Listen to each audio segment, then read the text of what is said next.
नमस्कार. सखी सह्याद्रीमध्ये मी रश्मी आंबेडकर आपल्या सगळ्यांचं मनापासून स्वागत करते. मंडळी, आपण आपल्या आरोग्याची काळजी नेहमीच घेतली पाहिजे असं सगळेच आपल्याला सांगत असतात आणि त्यात सुद्धा स्त्रियांनी त्यांच्या आरोग्याची खास काळजी घेणं फार गरजेचं झालं आहे. 40शी हे स्त्रीच्या आरोग्यासाठी किंवा स्त्रीच्या एकंदरीतच जीवनामध्ये खूप महत्त्वाची भूमिका बजावणारं असं वय. मग या वयामध्ये तिने तिची काळजी कशी घ्यायची किंवा 40शी नंतर तिने तिचं आरोग्य कसं चांगलं ठेवायचं याचबद्दल आजच्या कार्यक्रमात आपण बोलणार आहोत. आणि या सगळ्यामध्ये आयुर्वेद आपल्याला कशी मदत करतं हा आपला आजचा विषय असणार आहे. बघून घेऊया आज आपण कशावर बोलणार आहोत. 40शी नंतरचे महिलांचे आरोग्य आणि आयुर्वेद असा आजचा आपला विषय असणार आहे. आणि याबद्दलची माहिती देण्यासाठी मार्गदर्शन करण्यासाठी आपल्याबरोबर आहेत वैद्य ऋषिकेश मेहत्रे. सर, कार्यक्रमात तुमचं मनापासून स्वागत. आयुर्वेद चिकित्सक आहेत sir, MD Ayurveda, MA Sanskrit आणि एकंदरीतच या विषयामध्ये त्यांचा खूप मोठा अभ्यास आहे. PG एंट्रन्सचं गेली 16 वर्ष सर मार्गदर्शन करतायत. पुणे आणि नाशिक इथे त्यांची चिकित्सालय सुद्धा आहेत आणि ऑनलाईन लेक्चर्स सुद्धा त्यांची उपलब्ध आहेत आपल्या सगळ्यांसाठी.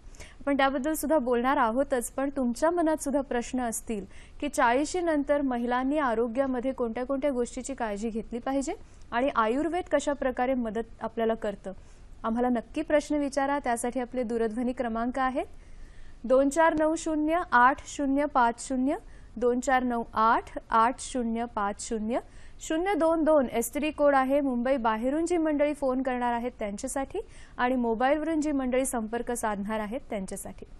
फोन कराल तेव्हा आपण दोन गोष्टींची जी काळजी घेतो, एक तर आपल्या टीव्हीचा आवाज आपण पूर्णतः बंद ठेवणार आहोत आणि आजचा जो आपला विषय आहे त्या अनुषंगाने जर आपण प्रश्न विचारले तर अधिकाधिक मार्गदर्शन सर आपल्याला करणार आहेत.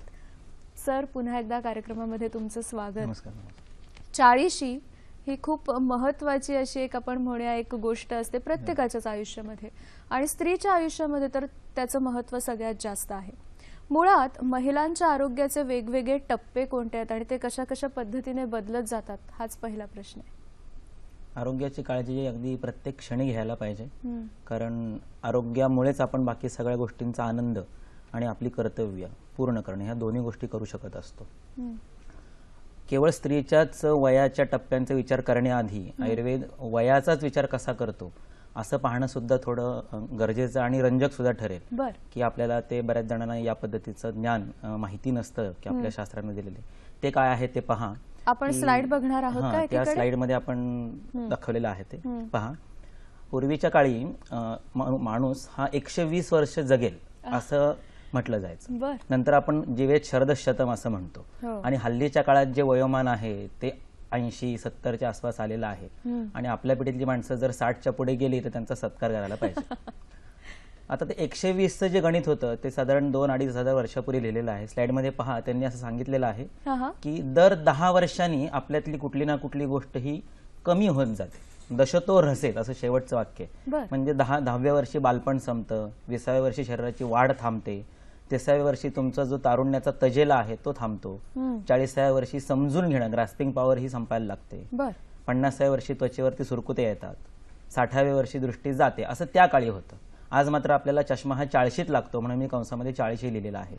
70व्या वर्षी पुनरुत्पादन क्षमता कमी होते, 80व्या वर्षी पराक्रम संपत जातो, 90व्या वर्षी त्या काळी बुद्धी जात असे. सध्या आपण 60 आणि बुद्धी नाठी असं म्हणतो म्हणून मी कंसात 60 लिहिलंय. 100व्या वर्षी हातपाय काम द्यायचं बंद करतात, 110व्या वर्षी मन विचार करायचं बंद करतं आणि 120व्या वर्षी जीवन संपतं असं त्या काळाचं आहे. आपण जर आज ते 80, 70, 60च्या हिशोबाने खाली आणलं तर 40व्या वर्षी आपल्याला हा वार्धक्याचा टप्पा चालू झाला किंवा आयुष्यातला तिसरा अंक चालू झाला किंवा उतरण चालू झाली असं नक्की म्हणता येईल.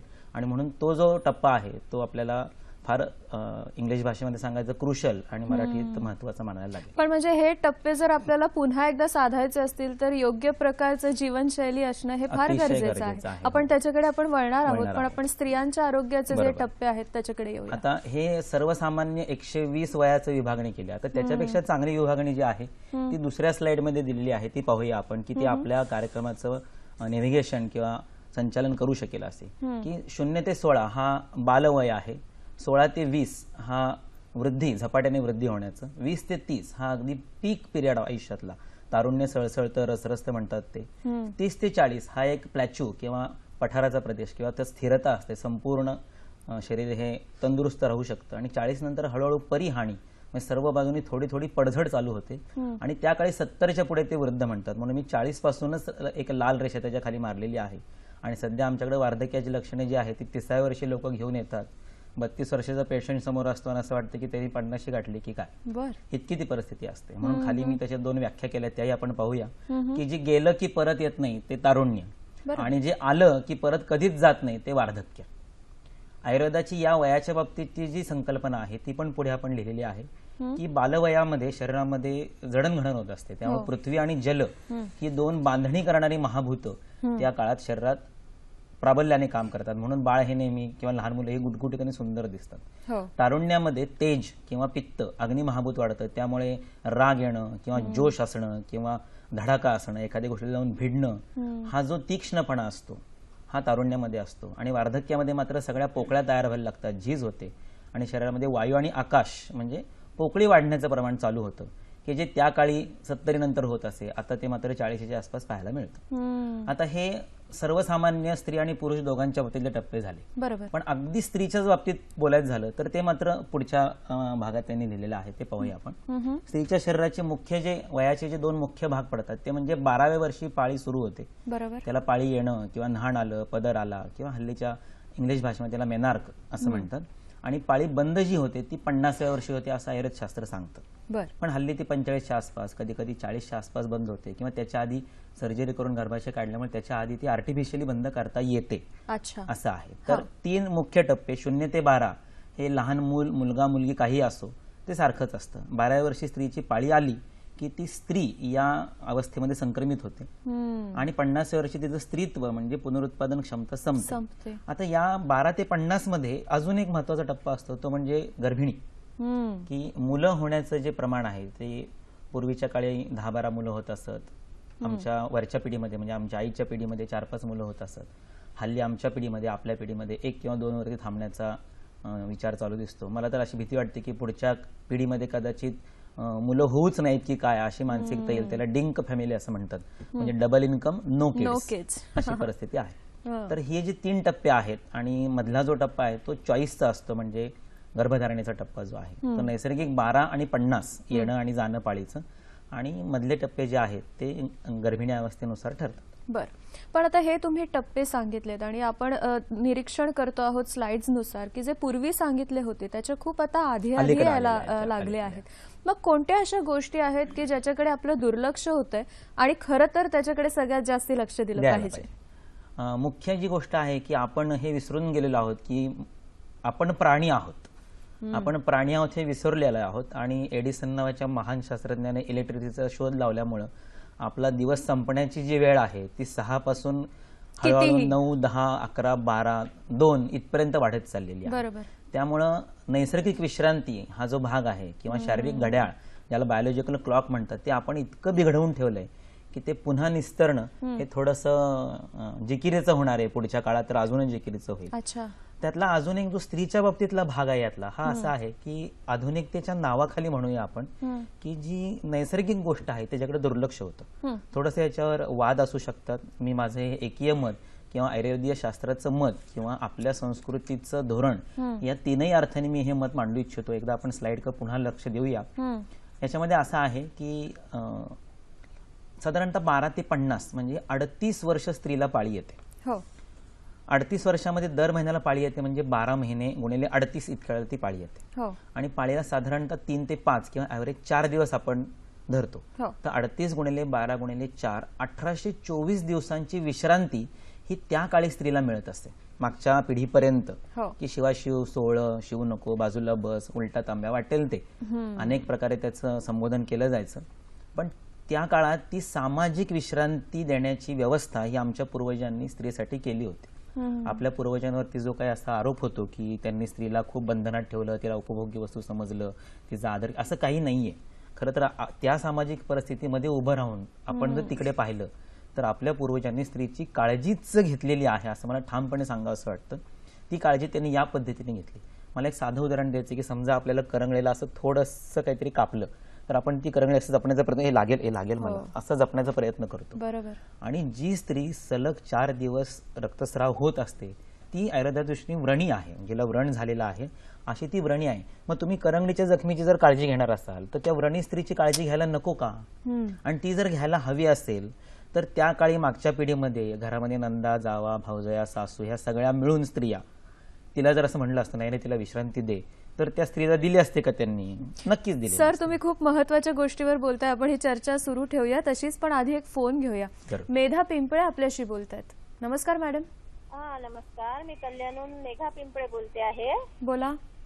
तर माझा प्रश्न असा आहे की माझं वय 50 वर्ष आहे आणि मला सतत म्हणजे ऍसिडिटीचा पण त्रास होतो आणि पोटफुगीचा त्रास होतो आणि गेले 10 वर्ष झाले मी बद्धकोष्ठतेचा मला त्रास होतो. तर आमच्या इथे एक डॉक्टर आहे, त्यांच्याकडनं आयुर्वेदाची गोळी मी घेते, पण तरी त्याच्याने माझं पोट साफ होत नाही आणि मग त्याच्याने मला असं कम्फर्टेबल पण वाटत नाही. तर त्यासाठी मला काही सांगा. वय वर्ष 50. मला वाटतं अगदी क्रुशियल असा प्रश्न आहे हा, नाही का? वय आणि एकंदरीत त्याच्याशी अनुरूप अशा गोष्टी. नमस्कार मेधाताई, नमस्कार. तुम्ही अगदी सगळ्यांना सतावणारा जो प्रश्न आहे तोच विचारलेला आहे. बरोबर. आणि तुम्हाला उत्तर देताना ते अनेक जणांना उत्तर मिळून जाणार आहे. पहिली गोष्ट जी चुकते ती म्हणजे ड्रग अँड डिसीज असं आपल्याला उत्तर हवं असतं. माझं आरोग्य हे मी दिलेल्या पैशातल्या गोळीतनं मला विकत घेता येणार आहे असा आपला आत्मविश्वास आणि गैरसमजूत दोन्ही असते.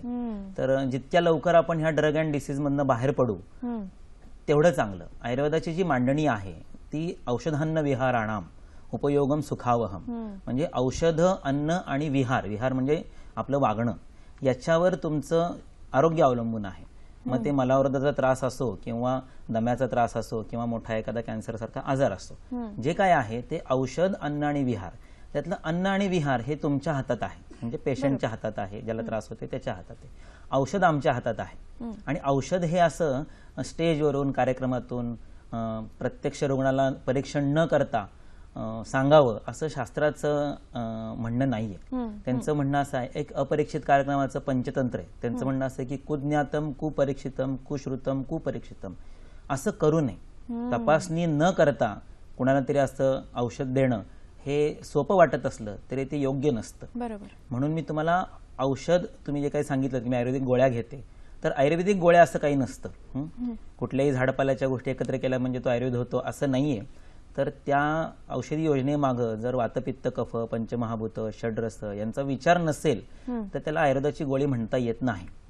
त्या औषध म्हणजे आयुर्वेद किंवा आयुर्वेद म्हणजे काढा, पुडी, वनस्पती असं काही नसतं. तर त्याच्या मागचा जो विचार आहे तो विचार म्हणजे आयुर्वेद आहे. म्हणून तुम्ही गोळीच्या ह्याच्यातनं बाहेर पडा, पहिली गोष्ट.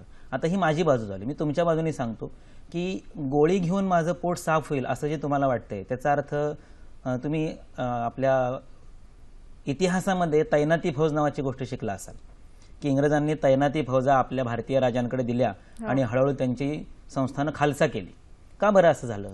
कारण तैनाती फौज आल्यामुळं राजाची जी मूळ सैनिक शक्ती होती ती गरजेची राहिली नाही आणि तो राजा त्या तैनाती फौजेवरती अवलंबून राहिला. म्हणजे राजाने जे काम करायचं होतं स्वतः ते त्यांनी दुसऱ्याला आउटसोर्स केलं, तैनाती फौजेला दिलं. तसं जर तुम्ही तुमच्या शरीरातनं मळ बाहेर पडण्याचं काम हे जर एखाद्या गोळीला दिलं तर रोज शरीर गोळीच मागतं. त्यापेक्षा तो मलावरोध का होतो हे जर मी समजून घेतलं तर तो सहजपणे दूर करता येईल असं होईल. मुळात 3 गोष्टी आहेत की बरं वाटणं, बरं होणं आणि बरं राहणं.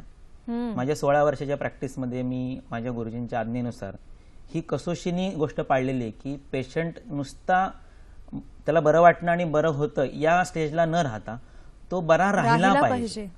I should be the last destination from him. त्याच्यासाठी मी हे शेवटचं स्टेशन असायला पाहिजे चांगल्या अर्थाने. लास्ट डेस्टिनेशन अशा अर्थाने नाही, तर चांगल्या अर्थाने ते लास्ट डेस्टिनेशन असायला पाहिजे की पुन्हा त्या आजारासाठी त्याला माझ्याकडे येता कामा नये. बरोबर. म्हणजे 14 वर्षापूर्वी ज्या आजींना मी बरं केलेलं असेल त्या 14 वर्षानंतरही त्या आजारासाठी बऱ्याच राहिल्या पाहिजेत आणि बऱ्या राहतात असा माझा आत्मविश्वास आणि अनुभव दोन्ही आहे. म्हणून तुमच्या प्रश्नाचं उत्तर असं की थोडा पण त्या मांडलेल्या गोष्टी मी आहेत, हा प्रश्न अपेक्षित असल्यामुळं त्याच्याकडे येऊया की काय करावं नेमकं, की मलावरोध टाळण्यासाठी नेमकं काय करता येईल. तर हे काही साध्या गोष्टी आहेत, त्याकडे लक्ष द्या. एक स्लाइड आपण पाहूया की जेवणाच्या सुरुवातीला जर तुम्ही एक अर्धा किंवा 1 कप कोमट दूध आणि 1 चमचा साजूक लोणकडी तूप, बाजारातनं विकत आणलेलं नव्हे, घरी केलेलं रोण्याचं वितळलेलं तूप खाऊन बघितलं तर तुमचं जे लार्ज इंटेस्टाईन आहे, जे आतडा आहे, जिथून पुरुष म्हणजे मळ बाहेर पडतो, तो आपोआपच मऊ होतो आणि मग त्याला बाहेरच्या गोळीने येऊन चल रे तू आता निघ असं म्हणण्याची गरज राहत नाही. आणि ती जी स्निग्धता आहे ती जर टिकून राहिली तर तुम्ही कायमस्वरूपी मलावरोधाच्या तक्रारीतनं मुक्त व्हाल आणि तुम्हाला रोजचा सकाळचा जो आनंद आहे, ज्याला आपण गुड मॉर्निंग म्हणतो, हॅपी मॉर्निंग म्हणतो, ती अनुभूती अगदी रोज निश्चितपणे येईल. म्हणजे तुम्हाला बरं वाटण्याच्या पलीकडे जाऊन बरं होता येईल आणि जोपर्यंत तुम्ही या पृथ्वीतलावर आहात तोपर्यंत तुम्हाला बरं राहण्याची निश्चिती मला देता येईल.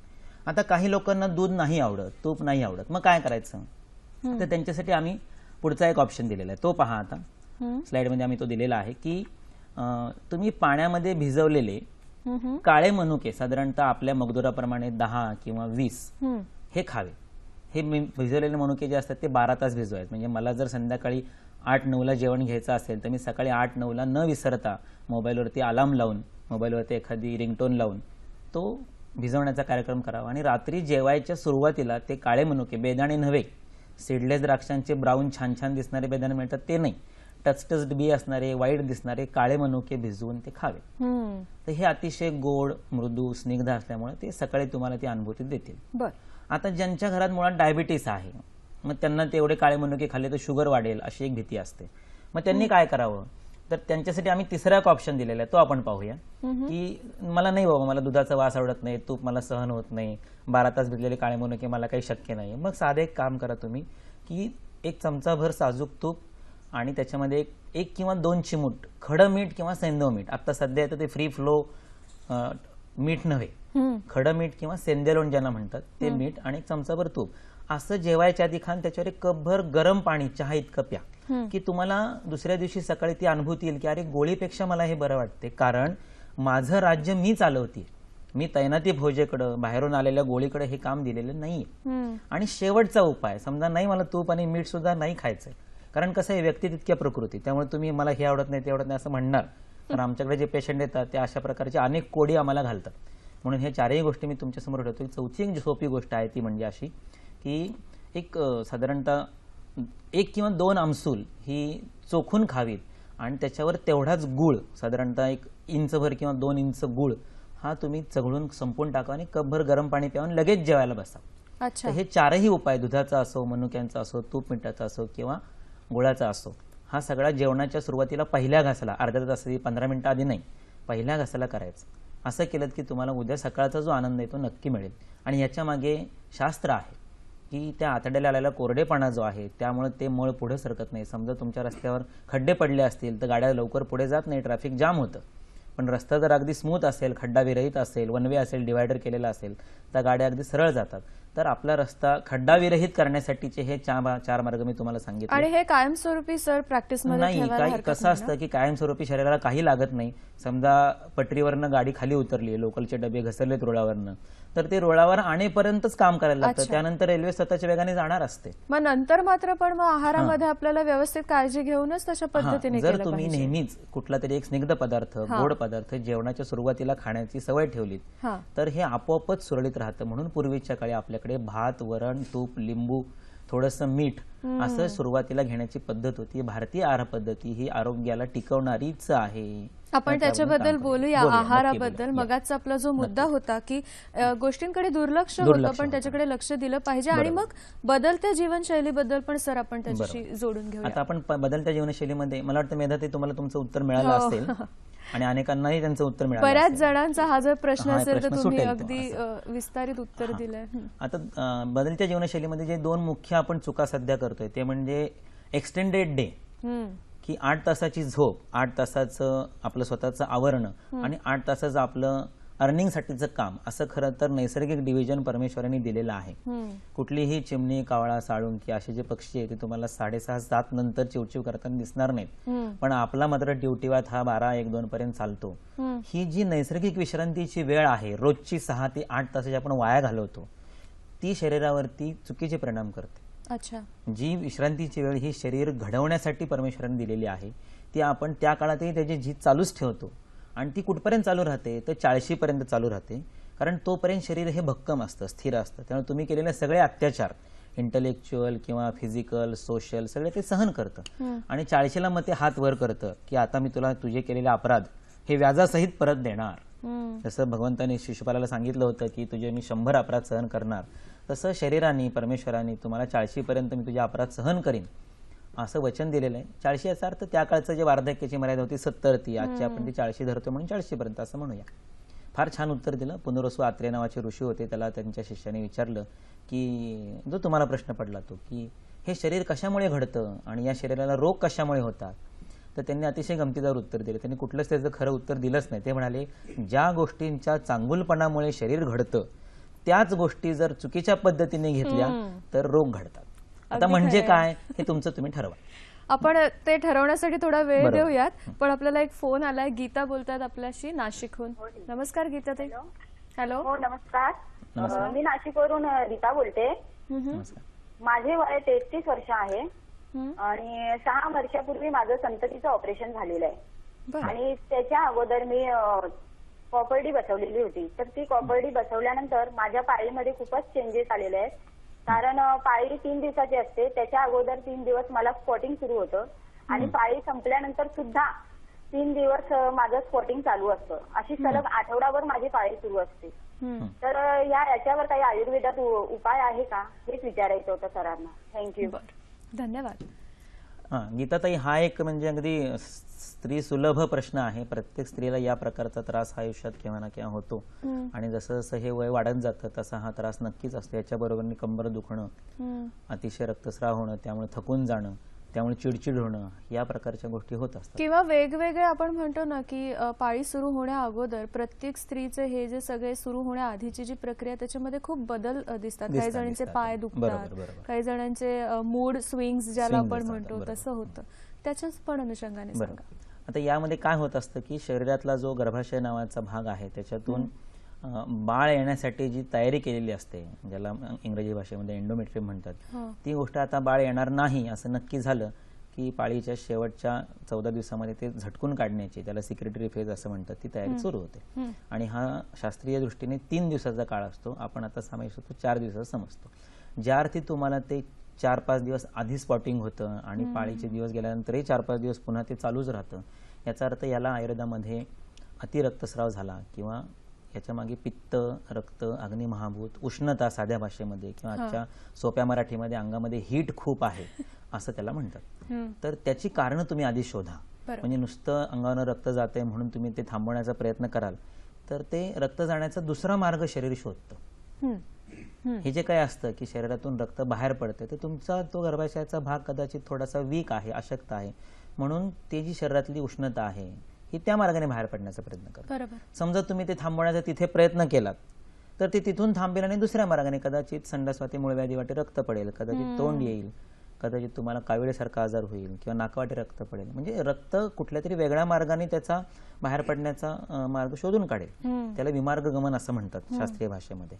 मग ह्याला 2 उपचार नक्की आहेत की एक, तुम्ही तुमच्या आहारामध्ये किंवा तुमच्या स्वभावामध्ये किंवा तुमच्या कामाच्या स्वरूपामध्ये कुठं उष्णता वाढती आहे का, असं काही आपण करतो का. मग त्याच्यामध्ये आंबट खाणं, तिखट खाणं, खारट खाणं, मिसरीसारखं व्यसन असणं, जागरण करणं, चिडचिड करणं, एखादी गोष्ट खूप मनाला लावून घेणं, उन्हामध्ये फिरण्याचा व्यवसाय असणं, भट्टीजवळ काम करायला लागणं किंवा तुमच्या घरामधलं व्हेंटिलेशन चांगलं नसेल तर टेम्परेचर वाढत राहणं, अशा काही भाग त्यात आहेत का ते पहा. आणि उष्णता वाढवणाऱ्या अशा काही जर कारणांचा समावेश तुमच्या आहार विहार किंवा मन म्हणजे स्वभाव ह्यातच असेल तर ते नियंत्रण करण्याचा जर प्रयत्न केलात तर मला वाटतं की तुम्हाला पुढच्याच पाळीच्या वेळेला हे कमी झाले असं सापडेल. ही तुमच्याकडनं करण्याची गोष्ट. आता उपचार जे आहेत ते तुम्ही मेडिकल काउंटरला गेलात की तुम्हाला 10 प्रकारच्या गोळ्या देईल, तर त्या भानगडीत न पडता हे अग्नी महाभूत कमी करण्यासाठी काय करतो आपण, कुठे आग लागली की पाणी किंवा माती वापरतो, म्हणजे पृथ्वी किंवा जल महाभूत वापरतो. त्यामुळे तुम्ही तुमच्या शरीरामध्ये गोड आणि थंड अशा गोष्टी जातील याची व्यवस्था करा. म्हणजे मगाशी जर सांगितलं तसं पुन्हा एकदा मी दूध, तूप आणि काळ्या मनुके त्याच्याबरोबर डाळिंब अशा गोष्टींचा तुम्हाला आहारात अंतर्भाव करा असं सांगेल. बरं, गर्भाशय ही जी गोष्ट आहे ही अपान क्षेत्रामध्ये म्हणजे नाभीच्या खालच्या भागात येते. त्यामुळं त्या क्षेत्रावरती औषधाचं आहाराचं काम होण्यासाठी चांगलं किंवा वाईट तुम्ही तो आहाराचा किंवा औषधाचा जो वापर आहे तो जेवणाच्या सुरुवातीला करावा असं केलं की तुम्हाला येत्या पाळीच्या वेळेला हा त्रास नक्कीच कमी झाल्याचा किंवा बंद झाल्याचा अनुभव घेता येईल. आपल्याशी माधवी मोरे बोलतायत. नमस्कार. हॅलो माधवी ताई. हा, मी माधवी मोरे ठाण्यातून बोलते. बोला. पहिल्यापर्यंत तुम्हाला नमस्कार. नमस्कार. त्या डॉक्टरांना मला एकच विचारायचं आहे की डायबिटीस आहे ना, मी 58 आहे, एज माझं 58. डायबिटीस म्हणजे माझ्या आईला होता म्हणून तो आम्हाला हेरिटेटली आलेला आहे. तर त्याच्यावर आयुर्वेदिक काय आहे का औषध? कारण आता बाजारात उपलब्ध आहेत, मी काही घेत नाही ती, डॉक्टरांनी दिलेलीच गोळी घेते. पण माझी इच्छा आहे की डायबिटीसवर आयुर्वेदिक औषध घ्यावं. त्यांचं काय म्हणणं आहे त्याच्यावर? सर, या निमित्ताने ना मला 2-3 प्रश्न तुम्हाला विचारायचे आहेत. एक तर आपण हल्ली कॉम्बिनेशन उपचार पद्धती त्याचा विचार करतो आहोत. त्यानंतर साधारणतः 40 नंतर स्त्रियांना काही आजार हे होतातच असं आपलं चर्चेमध्ये आधीच्या झालं होतं. तर त्या सगळ्याबद्दलच सांगा, मग आपण आहार आणि रजोनिवृत्तीकडे येऊया हळूहळू. बरोबर. माधवीताई नमस्कार. तुमचा प्रश्न म्हणजे हा कदाचित एक पंचमांश जगाचा प्रश्न आहे. बरोबर. भारत हे आता डायबेटिक कॅपिटल असं गणलं जातं. खरं त्याचं कारण असं आहे की 125 कोटी लोक जर भारतात राहत असतील तर जगातल्या बहुतेक सगळ्या गोष्टीच आपण कॅपिटल आहोत. ओके. आता डायबिटीसला औषध आहे का? त्याचं उत्तर हो आणि नाही. कारण डायबिटीस नावाची गोष्ट आयुर्वेदात वर्णनच केलेली नाही.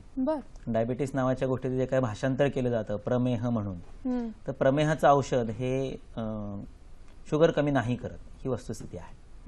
आणि डायबिटीस नावाची जी गोष्ट आज डायग्नोज होते ती रक्तातल्या साखरेने होते. आणि आयुर्वेदातला प्रमेह हा जोपर्यंत लघवी वाटे गोष्ट जात नाही तोपर्यंत ते प्रमेह असं म्हणत नाही. मी याला नेहमी असं उदाहरण देतो की तुम्ही भाषांतर करून औषध घेऊ नका.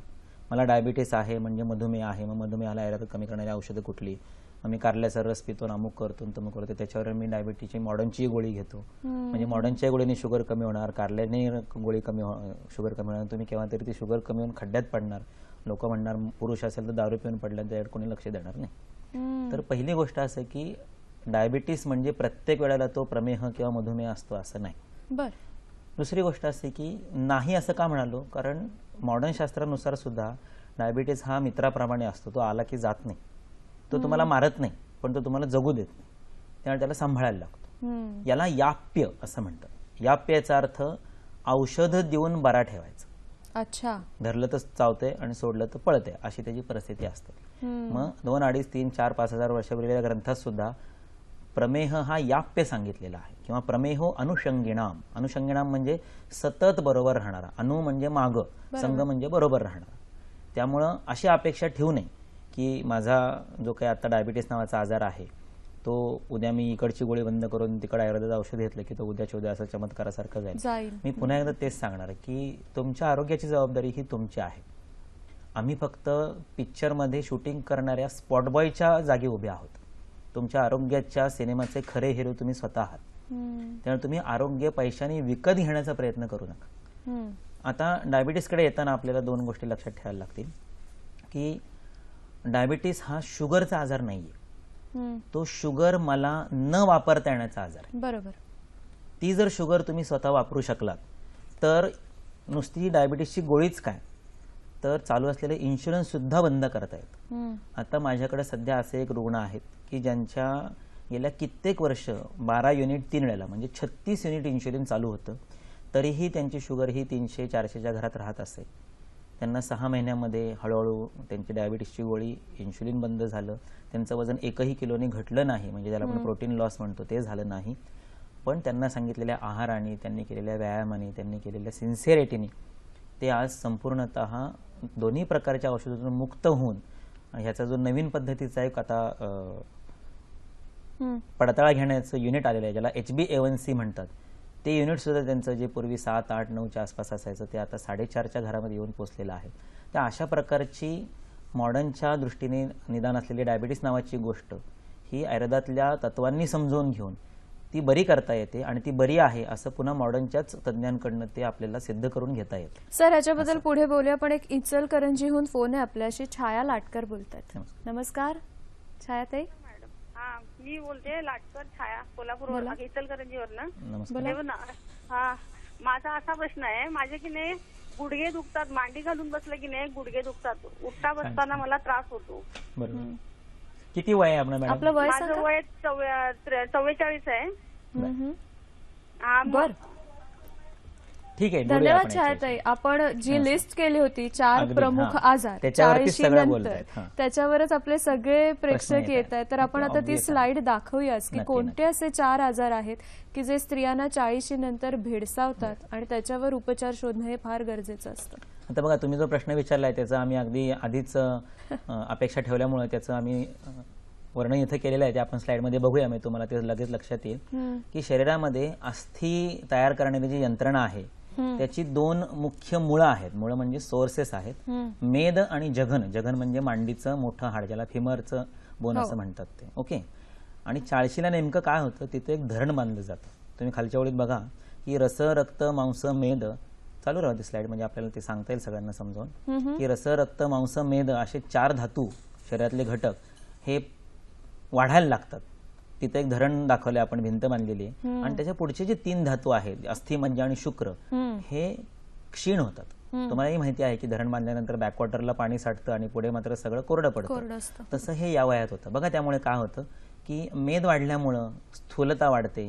स्फिक्स तनोदर लंबनम असं खूप छान वर्णन केलेलं आहे की या 3 गोष्टी म्हणजे कुल्ल्यांवरती, स्तनावरती आणि स्पेशली टमीवरती मेद वाढतो, कोलेस्टेरॉल वाढतं, त्यामुळे बीपी सुरू होतं.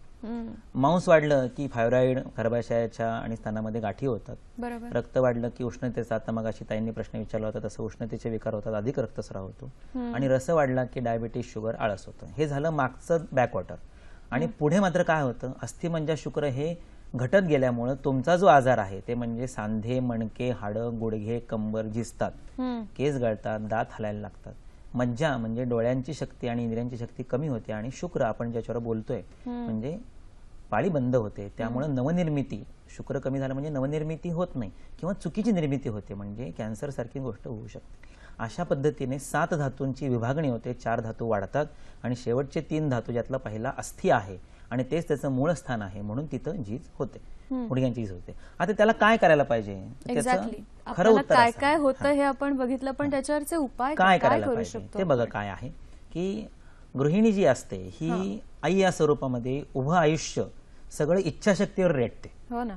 तिला शरीर साथ देत नाही, पण ती इच्छाशक्तीवर सगळं रेटत असते. बाई मला काय होते असं म्हणून ती रेटते, करावंच लागतं. दुसऱ्याला ती कोसळली की घर कोसळतं, गृहिणी गृह मुच्यते. बरोबर. मग काय होतं, कंबर खचते म्हणजे लंबार स्पॉन्डिलोसिस, सायटिका होते, डिजेनरेटिव्ह आर्थरायटिस होतात, फिमर हेडचं फ्रॅक्चर होतं. मला फार आश्चर्य वाटतं की आम्हाला अॅनाटॉमीमध्ये शिकवताना असं शिकवतात की मांडीचं हाड हे सगळ्यात मजबूत हाड असतं आणि कमरेचा जो खोब्याचा सांधा आहे हा सगळ्यात आतमध्ये निगूढ आहे, त्याला सहजासहजी हात लावता येत नाही.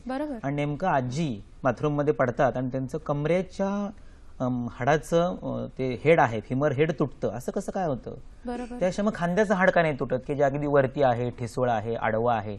आम्हाला शिकवलंय की हे सगळ्यात फ्रॅक्चरला इझी हाड आहे, ते मात्र कोणाचं तुटत नाही. असं का होतं? त्याचं कारण मग सांगितलं तसं की अस्थीचं जे मूळ स्थान आहे ते जघन म्हणजे फिमरचं हाड आहे, म्हणून ते मोडतं. आता ह्या जघन जसं कमरेमध्ये असतं त्या खोब्यात घुसलेला आहे, तसं त्याचा जो एंड पार्ट आहे तो इथं गुडघ्याला आहे, म्हणून तुमचे गुडघे झिजलेलं. आपण त्या गुडघ्यावरती उभे राहतो, उभं आयुष्य त्याच्यावर चालतो. आपल्याला कधीही शूज घालून चालण्याची सवय नाही, आपण चप्पल घालून सगळीकडे चालणार. चप्पल घातली की त्या चप्पलचे 2 भाग असतात, एक पंजाचा आणि एक टाचेचा. त्यामुळे शरीराचं वजन जे आहे ते नेहमी वेगवेगळ्या अँगलनी बदलतं आणि त्याचे दणके सगळे गुडघ्याला बसतात. तेच जर तुम्ही 40 नंतर खर्च म्हणून नव्हे तर आरोग्याची काळजी म्हणून, आरोग्यामधली गुंतवणूक म्हणून स्पोर्ट शूज विकत घेतले, ते घरच्यासाठी जोड आणि बाहेरच्यासाठी जोड, तर मला निश्चितपणे सांगावंसं वाटतं की अवघ्या 15 दिवसात तुमचे गुडघे दुखायचे थांबलेत असा अनुभव तुम्हाला येईल. पहिली गोष्ट. दुसरं, ती जी हाडं झिजलीत ती भरून यायला पाहिजेत ना. म्हणजे ज्याच्यातलं वंगण गेलेलं आहे त्याच्यामध्ये असं घासून घासून करकर आवाज येतात, कर्कट कटकट आवाज येतात. मग त्याला काही लगेच बदलून टाकायचं का? बदललं की मग दुसरा कुठला तरी सांजा झिजणारच आहे ना. कमरेचे गेले की मणके मानेचे जातात, मग मानहानी होते. बरोबर. म्हणजे आपली मानहानी होऊ नये, आपली कंबर खचू नये, आपले गुडघे नीट राहावेत म्हणून आपण काय करायला पाहिजे, तर त्याला एक तेलाची पट्टी गुंडाळून बघा. तुमच्या घरात जे तेल असेल, गोड तेल असो, तिळाचं असो, खोबऱ्याचं असो, तुम्हाला जे सहन होईल ते तेल एक वाटीभर घ्या. तुमच्या घरात असलेल्या साडीच्या फॉलचे 2 तुकडे करा. ते 2 तुकडे त्या वाटीत तेलात बुडवा. ते उचलावरती तेल गळायचं थांबलं की थोडंसं पिळा. एक तुकडा इकडच्या गुडघ्यावरती पट्टीने बांधा, दुसरा तुकडा दुसऱ्या गुडघ्यावर बांधा. आता हे सगळं तेल अंथरुणाला आणि तुमच्या साडीला, परकरला, कपड्याला लागेल. मग तसं होऊ नये म्हणून साडीच्या 2 पिशव्या घ्या, त्या खालनं फाडा, त्याचा एक रोल तयार होईल. तो आपल्या पायामध्ये ओवून घ्या, गुडघ्यापर्यंत आला की त्याला खालनं रबर किंवा दोरी बांधा आणि झोपी जा. सकाळी उठल्यानंतर गरम वगैरे करायची गरज आहे? गरम करायची गरज नसते, कारण शरीराला जेवढं तेल आवश्यक आहे तेवढं ते स्वतःहून आतमध्ये स्वीकारतं. जर खूपच कोरडेपणा असेल तर तुम्हाला दुसऱ्या दिवशी ती पट्टी जवळपास कोरडी झाल्याची सापडते, आणि जसं जसं ते तेल शरीर स्वीकारत जाईल तसं तसं तुम्हाला 1, 2, 3, 4 दिवसात बरं वाटण्याचा अनुभव येतो, ज्याला आपण रिलीफ म्हणूया. काही दिवसात तुम्हाला बरं होतं, त्याला क्युअर म्हणूया, आणि बरं राहतं. आणि तुम्ही म्हणालात तसं की कुठलंही तेल, ते खाद्यतेल असू दे किंवा आपण केसाला लावायचं तेल असतं ते, त्यासाठी स्पेशल जाऊन तेल विकत आणण्याची गरज नाही. कारण मी इथं तुम्हाला काय सांगायला बसलोय, औषध आणि विहार सांगायला बसलोय. मी तुम्हाला अन्न आणि विहार सांगायला बसलोय, औषध सांगायला बसलेलो नाही. म्हणून मी कुठल्याही महानारायण फेनारायण तेलाचं नाव सांगणार नाही. जाऊ नका, त्याची गरज नसते. लक्षात. आणि तुम्ही म्हणालात तसं सुरुवातीला की जेव्हा बरं वाटायला लागेल तेव्हा शरीर आपलं आपलं मग ते स्वीकारतं. तुम्हाला कायमस्वरूपी करायची गरज नाही. सर, आपण आहाराकडे यायचं का हळूहळू, की आपण कशा पद्धतीने रोजचा आहार चांगला ठेवला पाहिजे जेणेकरून तुम्ही म्हणताय तसं बरं राहता येईल आपल्याला? बरं राहण्यासाठी 2 गोष्टी करायला पाहिजेत. एक म्हणजे चुका टाळायला पाहिजेत आणि चांगल्या गोष्टींचा स्वीकार करायला पाहिजे. त्याला म्हणतात क्रमेण अपचिता दोषाः, हळूहळू चुकीच्या गोष्टी सोडायच्या. क्रमेण उपचिताः गुणाः, हळूहळू चांगल्या गोष्टींचा अंगीकार करायचा. 40 पर्यंत तुम्ही जे काय मनमानी केली त्याचं तुम्हाला आता कंटाळायला पाहिजे. समजा मी तुम्हाला रोज श्रीखंड वाढलं तर 5व्या-6व्या दिवशी असं वाटायला नाही काय रोज श्रीखंड वाटतं, बस झालं आता. तसं ज्या चुकीच्या गोष्टी आपण वर्षानुवर्ष करतो त्याचं कधीतरी कंटाळायला पाहिजे. रोज काय 30 तंबाखू लावता, 30 सिगरेट ओढता, 30 गायछाप खाता, कधीतरी कंटाळा कसा येत नाही तुम्हाला? तर ती चुकीची गोष्ट सोडा. त्यासाठी कोणाची तरी शपथ घ्या, नवस बोला, स्वामींना शरण जा, नो प्रॉब्लेम. चांगल्यासाठी कोणालाही शरण जा, पहिली गोष्ट. आता काय खाऊ नये पहिल्यांदा, आणि मग काय खावं. खरं तर काय खाऊ नये हे सगळ्यांना माहिती असतं, ते सांगणं सोपंही असतं. आम्हाला पेशंट प्रश्नही विचारतो, ते काय खाऊ नये ते माहिती आहे, पण काय खावं ते सांगा. मग तेही सांगेल, पण काय खाऊ नये आणि का ते खाऊ नये दोन्ही सांगतो मी, ते सुटतं. बघा काय काय आहे ते. पहिली गोष्ट अशी आहे की तुम्ही समजा एखादा लिंबू घेतलात आणि तो फरशीवर पिळलात तर फरशी फसफसते की नाही? याचा साधा अर्थ असा आहे की आंबट गोष्टीमुळं इतकी जाडजूड फरशी सुद्धा विरघळते, तर तुमच्या हाडांची किती वाट लागेल. त्यामुळे पहिल्यांदा आंबट शौकीनपणा हा 40च्या आसपास आपण बंद करावा. अधिक आंबट, अधिक खारट आणि अधिक तिखट खाऊ नये. सर, मग ते जे सांगितलं जातं की सकाळी उठल्या उठल्या आपण पाण्यामध्ये लिंबू पिळून ते पाणी प्यावं, त्याचं काय? मग ते सुद्धा एकीकडे सांगितलं जातं. हे काही हायड्रोथेरपी नावाच्या फॅशन प्रचार अशा गोष्टी होत असतात. तर व्हॉट्सअपवर लिहिणारा प्रत्येक माणूस हा तज्ज्ञ असतो असं नसतं. तो हितकारी लिहित असतो किंवा न वाचता तो पोस्ट फॉरवर्ड करत असतो. तर ते मनोरंजन म्हणून स्वीकारावं आणि ते सोडून द्यावं. आपल्यासाठी काय योग्य आहे काय अयोग्य आहे ते व्यक्तिगत सल्ल्यानेच करावं. हे जास्त. पण मग मध पाणी चालतं त्याच्याऐवजी? मध पाणी किंवा मध गरम पाणी तर हा अतिशय आचरट प्रकार आहे. मध आणि गरम गोष्टी एकत्र कधीच घेऊ नयेत. आणि मध पाणी हे स्थूलांसाठी अनुपान म्हणून सांगितलेलं आहे, औषध म्हणून नाही. अनुपान याचा अर्थ तुम्ही खाल्लेल्या औषधानंतर किंवा आहारानंतर घेण्याची गोष्ट, म्हणजे त्याची एकूण ताकद किती असणार आहे हा विचार करा. नुसत्या मध पाण्याने कमी होत नाही. तो जाहिरात आहे. आपण स्लाइड्स कडे वळतोय, पण त्याच्या आधी नाशिकहून एक फोन आहे, तो घेऊया. राजश्री आपल्याशी बोलतायत नाशिकहून. नमस्कार राजश्री ताई. नमस्कार. हॅलो, नाशिकहून बोलते आहे. बोला. माझा प्रश्न होता डॉक्टरांसाठी. माझं वय 38 वर्ष आहे आणि 3 वर्षापूर्वी माझा ऍक्सिडेंट झाला होता खूप मोठा. तर त्यामुळे मला आता काहीही व्यायाम करता येत नाही, कारण मला भीती वाटते की माझे खांद्याचे दोन्ही जॉईंट तुटले होते. तर मला व्यायाम काही करता येईल का त्यासाठी, आणि मला चालण्याचा व्यायाम करता येईल का, आणि किती वेळ तो केला पाहिजे? खूप मोठा ऍक्सिडेंट झाला त्यांचा, 38 वय आहे त्यांचं. व्यायाम करायची त्यांना भीती वाटते. चालण्याचा व्यायाम वगैरे त्या करू शकतात का? कारण दोन्ही जॉईंट्स खांद्याचे त्यांचे दुखावले गेले होते त्याच्यामध्ये. काय सांगाल? आणि मग आपण आहाराबद्दल बोलतो आहोतच, काय खायचं नाही आणि काय खायचं? 2 उत्तर त्याची आहेत की जर तुमचं वजन हे तुमच्या उंचीच्या इंचापेक्षा कमी असेल, म्हणजे समजा 5 फूट उंची आहे आणि 60 किलोपेक्षा कमी वजन असेल, तर तुम्ही जर एवढ्या मोठ्या अपघातातून सावरला असाल तर तुम्ही व्यायाम करण्याची तशी गरज नाही. एक गोष्ट. पण शरीर हलतं चालतं राहिलं पाहिजे, म्हणून पाठ मागे वाकवण्याचे व्यायाम म्हणजे सूर्यनमस्कार, भुजंगासन, उष्ट्रासन, धनुरासन, चक्रासन, शलभासन, ह्यातलं जे जमेल ते. सूर्यनमस्काराच्या 10-12 स्टेप इतके जेवढ्या जमतील तेवढ्या. खांद्यासाठी चांगला व्यायाम म्हणजे खरं तर ज्यांना सर्वायकल स्पॉन्डिलोसिस आहे, ज्यांची मानहानी झालेली आहे, त्या लोकांनी गोमुखासन, भद्रासन आणि अर्धमत्स्येंद्रासन ही 3 आसनं नक्की करावीत. तुम्ही ते युट्यूबवरती गुगलवरती शोधा, त्याचे व्हिडिओ तुम्हाला मिळतील आणि तज्ञांच्या मार्गदर्शनाखाली केली हो, पाहिजे. म्हणजे समोर बघून करणं केव्हाही चांगलं. मग सांगितलं तसं जर तुमचे खांदे दुखावले असतील तर तुम्ही चालायला जायला काही हरकत नाही.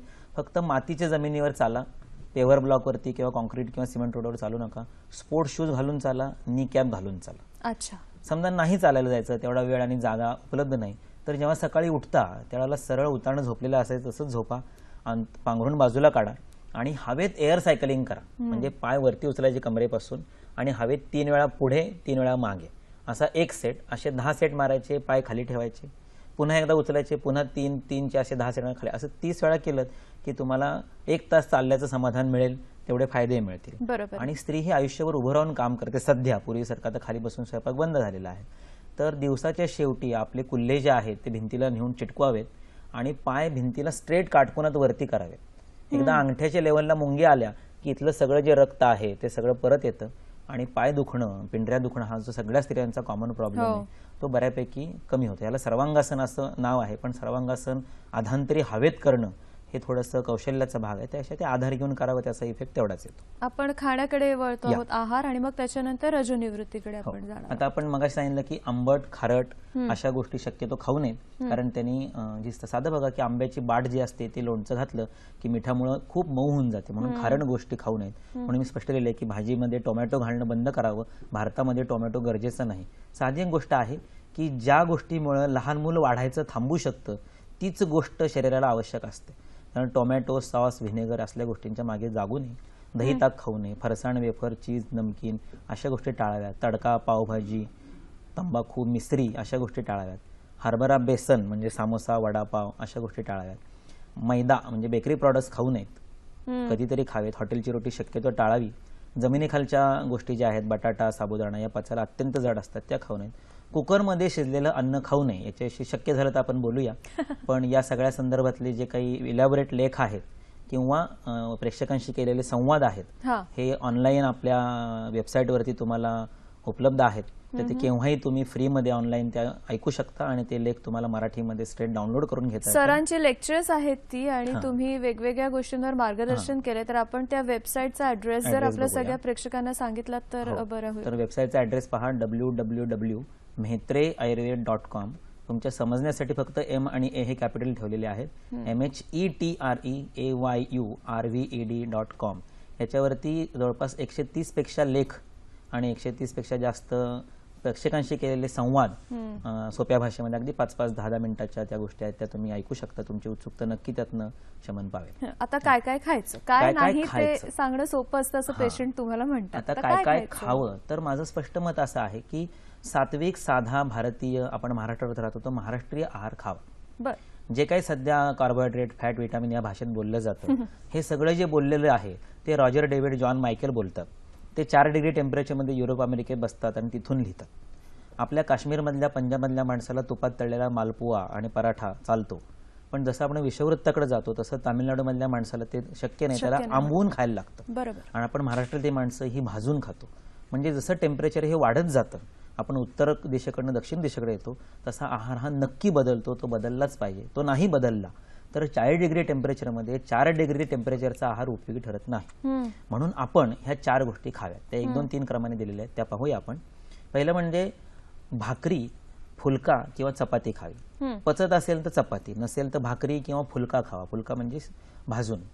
एक फळभाजी शिजवून खावी, परतून किंवा भाजून खाऊ नये. फळभाजी याचा अर्थ दुधी भोपळा, गिलकं, घोसाळं, दोडका. वांग नक्की खावं, वांग वाटूळ नाही.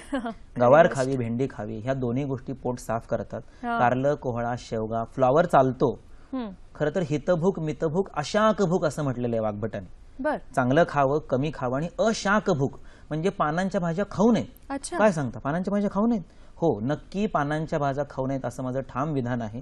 त्याचं कारण असं की शेळी, बकरी, गाय यांच्यासारखं आपल्याला रवंथ करण्याची सोय नाही. बरोबर.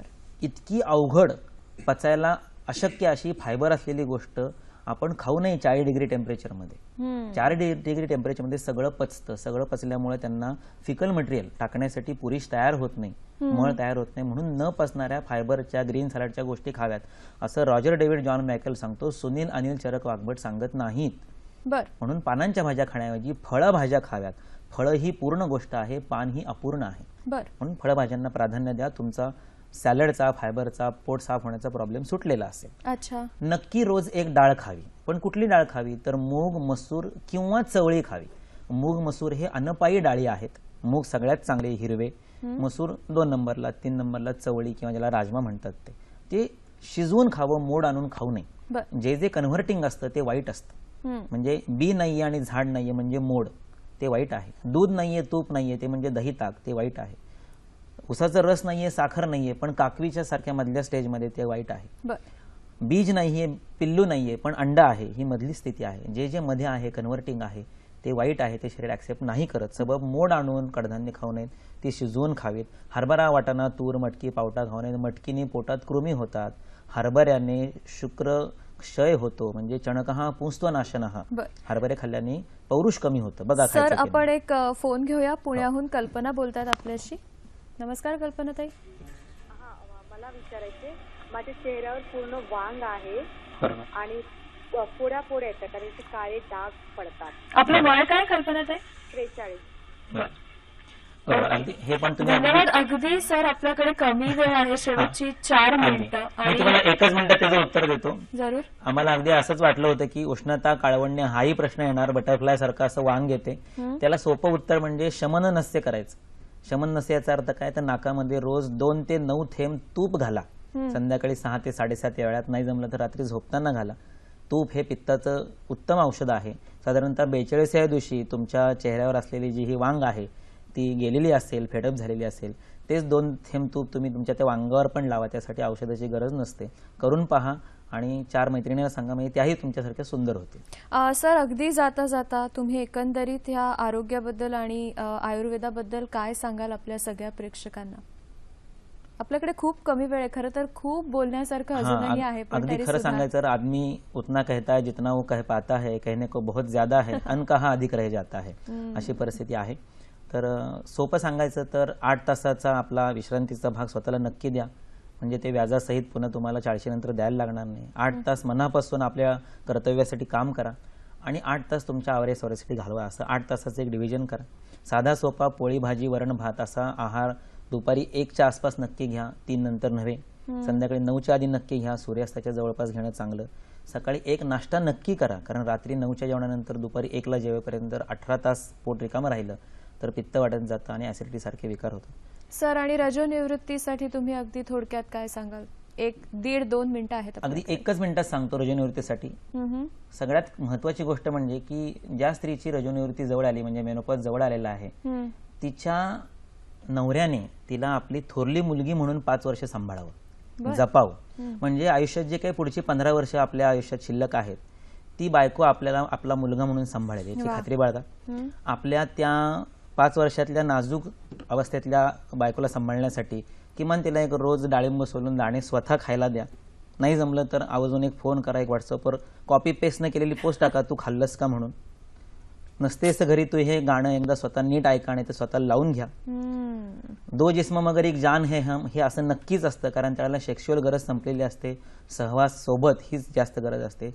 वाईफ इज लाईफ हे गृहस्थ जीवनाचं सार आहे, ते कधीही विसरू नका. एक मतानं जगा. एक मताने जर अर्थ एकाच्याच मतानं, म्हणजे तिला विचारून निर्णय घ्या, म्हणजे तिला आपल्याला सामावून घेतलं याची भावना राहील.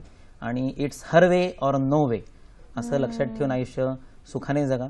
तुमचं आयुष्य हे अतिशय आनंदी आणि सफळ संपूर्ण होईल याची मला खात्री आहे. मला असं वाटतं सर, नुसताच आहार विहार नाही तर एकमेकांबरोबरचा संवाद हा सुद्धा अत्यंत महत्वाचा ठरतो. 40 नंतर काय किंवा कोणत्याही वयामध्ये एकमेकांशी संवाद जो आता खूप मोठ्या प्रमाणात कमी होत चाललेला आहे, तो मला वाटतं आपल्या आहार विहारामध्ये आणि मग नंतर औषधोपचार आणि कसं छान राहायचं कसं छान राहायचं ह्याच्यासाठी हे सगळं खूप महत्वाचं आहे.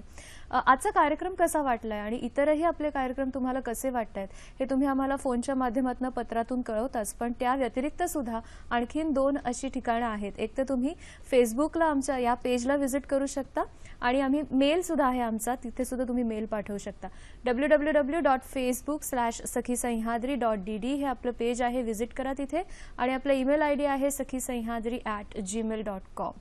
खूप मोठा विषय. 40 नंतर स्त्रियांनी स्वतःची काळजी कशी घ्यायची असते आणि आयुर्वेद कशी मदत करतं, मोठा विषय आहे. पण तरी सुद्धा इतकी छान माहिती दिलीत सर, मनापासून आभार मानते तुमचे. आणि आपल्या प्रेक्षकांचे सुद्धा आभार मानायचे. छान प्रश्न विचारलेत जे आम्हाला अगदी वाटत होतं की हे प्रश्न येतीलच, ते प्रश्न तुमच्याकडून आले, त्याबद्दल तुमचेही मनापासून आभार. नव्या विषयासह नव्या कार्यक्रमात पुन्हा भेट होणारच आहे. आज इथेच थांबतोय. नमस्कार.